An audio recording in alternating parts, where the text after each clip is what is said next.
সরকার গঠনে সক্ষম হলে সেনাবাহিনীকে অবশ্যই কোনোভাবেই রাজনৈতিক স্বার্থে ব্যবহার করতে দেওয়া হবে না। ফেসবুকে ঠিক যতটা নিরঙ্কুশ হারের কথা ছিল, ঠিক ততটাই নিরঙ্কুশ বিজয় পেল বাংলাদেশ জাতীয়তাবাদী দল বিএনপি। ফেসবুকের পোস্ট থেকে শুরু হয় সামাজিক যোগাযোগ মাধ্যমে হাজারো মন্তব্য, যেখানে বলা হয়েছিল বিএনপি এই নির্বাচনে হেরে যাবে, কিন্তু ভোটের মাঠে একটি বিপরীত চমকপ্রদ ফলাফল।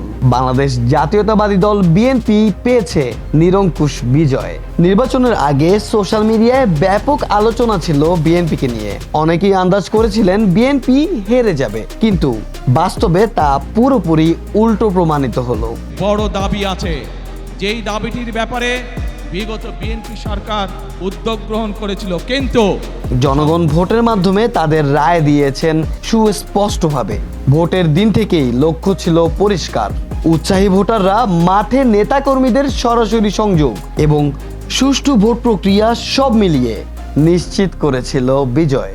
নির্বাচনের ফলাফল ঘোষণা হতেই বিএনপির অফিসগুলো উদযাপনে রঙিন হয়ে ওঠে। এই নিরঙ্কুশ বিজয় প্রমাণ করেছে জনগণ তাদের প্রত্যাশা স্পষ্টভাবে প্রকাশ করেছে এবং দলের প্রতি সমর্থন রেখেছে।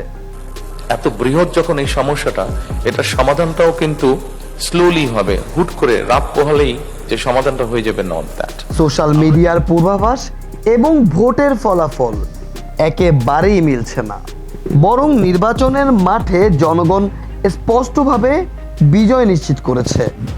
এটি বাংলাদেশের রাজনৈতিক দৃশ্যপটে নতুন অধ্যায়ের সূচনা করেছে। ফেসবুকের পূর্বাভাস থেকে ভোটের মাঠ সব মিলিয়ে বাংলাদেশের রাজনীতিতে একটি নতুন অধ্যায় শুরু হয়েছে। বাংলাদেশ জাতীয়তাবাদী দল এবার নতুন দায়িত্ব নিয়ে দেশের জন্য কাজ করবে।